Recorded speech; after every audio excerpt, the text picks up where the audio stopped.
Halo, selamat datang. Video ini adalah petunjuk praktikum virtual 1 berjudul konsentrasi larutan. Seperti pada panduan yang sudah diberikan, silahkan klik tautan berikut untuk masuk ke virtual laboratory atau praktikum secara virtual. Klik, kemudian akan terhubung ke web ini. Nah, tugas mahasiswa adalah membuat atau merekam proses praktikum dari awal hingga akhir dan diberikan keterangan di dalam praktikum itu. Bisa secara penjelasan verbal seperti ini atau memberikan tambahan teks, silahkan. Yang pertama adalah identifikasi dulu alat dan bahannya apa. Contoh di sini pada percobaan pertama, alat yang ada, misal ya, saya berikan contoh. Di sini ada bejana yang nanti akan diisi air. Kemudian di sini ada alat ukur. Alat ukur konsentrasi larutan. Ini cara pemakaiannya adalah dengan diklik, ditahan, digeser. Nah, kemudian arahkan ke larutan di sini. Nanti akan muncul angka berapa konsentrasi larutan yang terukur di sini. Oke, kemudian untuk bahan, yang pertama bahan di sini ada air. Air sebagai pelarutnya. Kemudian untuk zat larutnya di sini ada macam-macam. Ada drink mix, kobalt 2 nitrat, kobalt 2 chloride, dan sebagainya hingga yang paling bawah sodium chloride. Oke, sekarang kita contoh misalkan kobalt 2 nitrat. Seperti petunjuk di sini, buatlah 8 jenis larutan dengan konsentrasi seperti tertera di sini. Saya berikan contoh untuk percobaan pertama. Zat terlarutnya CONO32. Berarti bagaimana proses yang kita lakukan untuk membuat larutan CONO32 dengan konsentrasi 0,5 mol per liter plus minus 0,02. Plus minus 0,02 artinya konsentrasi larutan yang nanti akan dibuat atau terbentuk angkanya boleh lebih atau kurang 0,02 dari sini. Untuk 0,5 mol per liter berarti range nilai yang diperbolehkan adalah 0,5 minus 0,02 sampai 0,5 plus 0,02. Artinya diperbolehkan nanti kalau konsentrasi yang didapatkan adalah 0,48 mol per liter sampai 0,52 mol per liter. Seperti itu. Jadi kalau misalkan nanti dapat konsentrasinya 0,59 gitu. Berarti boleh atau tidak? Tidak boleh. Kalau dapat konsentrasinya 0,49, nah itu diperbolehkan karena ada pada range 0,48 sampai 0,52. Seperti itu. Oke. Langkah pertama adalah membuat larutan CONO32 dengan konsentrasi 0,5 mol per liter. Yang pertama dilakukan apa? Nah, ini nanti yang harus direkam oleh mahasiswa, prosedurnya seperti apa. Contoh, kita ulang dari awal nih ya, riset. Yang pertama dilakukan adalah, misal sebutkan pertama adalah menuangkan air ke dalam bejana. Di sini airnya sudah ada setengah liter. Boleh ditambahkan menjadi 1 liter atau berapapun silahkan dengan cara mengklik ini. Membuka keran yang atas. Nah, untuk mengeluarkan isi bejana bisa dengan membuka keran yang bawah. Nah, lalu apa fungsinya ini? Evaporation artinya untuk menguapkan air atau pelarut yang ada di sini dengan cara digeser ke kanan. Nah, ini kalau digeser maka airnya akan berkurang. Ini untuk menguapkan air ya. Menguapkan air bukan larutannya. Oke, sekarang langkah pertama masukkan air ke dalam bejana. Kemudian alat ukurnya diarahkan ke dalam bejana. Kemudian kita pilih CONO32 atau kobalt 2 nitrat. Oke. Nah, bahan ini dapat berupa solid, dapat berupa solution atau liquid, atau di sini sudah berbentuk larutan namun larutan yang pekat. Oke, misalkan kita pakai yang solid. Kemudian setelah memasukkan air ke dalam bejana, apa yang dilakukan? Masukkan zat terlarut ke dalam bejana. Nah, di sini tinggal digeser-geser. Oke, di sini sudah masuk berapa banyak kita tidak tahu, bisa kita lihat dari konsentrasinya.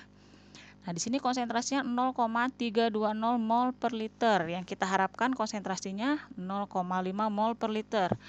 Kalau ini berarti masih kurang. Bagaimana caranya untuk meningkatkan konsentrasi? Apakah dengan menambahkan zat larutnya lagi atau mengurangi air atau menambah air. Nah, itu yang harus kalian jelaskan sampai didapatkan angkanya 0,5 mol per liter plus minus 0,02. Contoh nih, saya tambahkan. Ketika saya tambahkan zat terlarut, apa yang terjadi? Angkanya seperti ini. Kemudian kalau misalkan saya tambahkan air di sini, apa yang terjadi? Seperti ini. Kalau misalkan saya kurangi ini, apa yang terjadi? Ya, atau kalau saya uapkan airnya, apa yang terjadi? Nah, bisa dilihat angkanya di sini. Nah, itu yang dijelaskan oleh mahasiswa selama proses praktikum yang dilakukan. Dilakukan dengan cara merekam video praktikum ini untuk masing-masing larutan. Ini baru larutan yang pertama untuk larutan CONO32. Kemudian yang kedua, COCl2 dengan konsentrasi 0,6 mol per liter plus minus 0,02. Nah, lalu diulanglah percobaan yang selanjutnya untuk jenis zat terlarut yang berbeda, COCl2, misalkan seperti itu.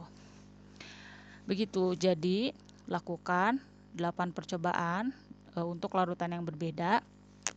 Silahkan ini dibagi-bagi ke anggota kelompoknya sehingga masing-masing anggota kelompok bisa berperan dalam percobaan atau praktikum virtual ini untuk per kelompok. Seperti itu. Nah, ini untuk percobaan yang pertama. Bagaimana untuk percobaan yang kedua? Nah, linknya sudah ada di percobaan yang kedua. Ketika diklik akan terhubung ke link yang ini. Nah, kita riset dari awal. Oke, ketika masuk sini sama yang dilakukan adalah membuat larutan di sini dengan konsentrasi sekian. Lalu nanti setelah dapat konsentrasi sekian, masukkan berapa volume larutannya, lalu berapa mol zat terlarutnya. Nah, ini bisa dilihat di sini. Nah, pertama dilakukan adalah klik solution values untuk menunjukkan angka-angka di sini. Kalau tidak ada angkanya nanti tidak terlihat. Nah, sama untuk alat dan bahan silahkan sebutkan. Alat ini namanya apa nih kira-kira? Kemudian bahannya di sini ada apa? Kemudian untuk zat terlarutnya di sini ada apa saja? Silakan disebutkan satu persatu untuk masing-masing percobaan. Oke, sekarang kita coba untuk pertama membuat larutan CONO32 lagi. CONO32 dengan konsentrasi 1,500 molar. Oke, apa yang harus dilakukan? Di sini ada jumlah zat terlarut, di sini ada jumlah larutan. Kalau belum ditambahkan jumlah zat terlarut, berarti ini adalah konsentrasi air, konsentrasi jumlah air. Kalau misalkan mau cukup setengah liter aja, silahkan. Kalau mau 1 liter, silahkan. Itu kita ulang dari awal ya. Nah, oke, kemudian kalau kita ingin mendapatkan 1,500 molar, apa yang harus dilakukan? Apakah dengan menambahkan volume larutan, di sini terlihat angkanya nih, berapa konsentrasinya, atau dengan cara menurunkan, atau menambah zat terlarut, atau menurunkan zat terlarut, sampai angka 1,500. Contoh misalkan, ini saya tambahkan jumlah zat terlarut 1,50 plus minus 0,02. Nah, 0,02, oke, 502 berarti maksimum. Nah, didapatkan angka segini. Oke, berarti sudah dapat larutan dengan konsentrasi 1,500 molar. Karena ini plus minus 0,02 berarti boleh 1,502 seperti ini. Kalau 1,501 juga boleh karena masih ada di range angka ini. Nah, kemudian yang dilakukan apa? Masukkan berapa volume larutannya dan berapa mol zat terlarut. Nah, untuk mol larutan, maksud saya volume larutan, masukkan di sini 0,540 liter. Masukkan 0,540 liter. Kemudian berapa mol zat terlarut? Di sini sudah ada angkanya 0,811 mol, seperti itu. Nah, kemudian kalian bandingkan apakah benar dengan volume larutan segini, kemudian dengan jumlah zat terlarutnya 0,811 mol, apakah betul konsentrasinya 1,502 sesuai dengan perhitungan untuk molaritas. Seperti yang saya jelaskan di pertemuan sebelumnya.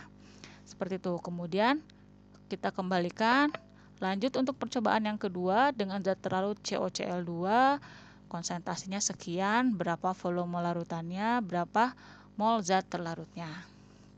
Oke, kemudian setelah ini terisi semua, ini kan didapatkan data percobaan. Kemudian hasil perhitungan, pembahasannya seperti apa, lalu simpulkan bersama-sama. Apa yang terjadi? Kalau misalkan ditambahkan, oke itu silahkan kalian yang simpulkan. Kalau saya beritahu berarti saya beritahu tugasnya. Nanti yang saya nilai adalah apa kesimpulan dari yang kalian lakukan. Seperti itu, sampai sini videonya, semoga dapat difahami. Terima kasih.